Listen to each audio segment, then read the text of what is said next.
Hello guys! Sa video na ito ay mayroon akong ituturo sa inyo na Facebook settings na dapat naka-turn on, para dumami ang followers nyo.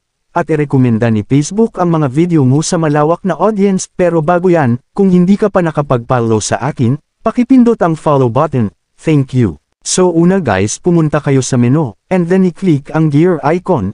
Kapag nandito ka na, scroll down at dito sa audience and visibility, i-click ang how people find and contact you.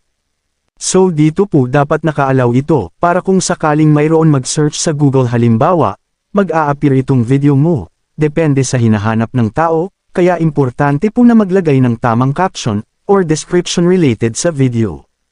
At dito naman ay dapat naka-allow din ito, para irekomenda ni Facebook ang profile mo, kapag ang video na pinapanood ay similar ang video na nilalaman.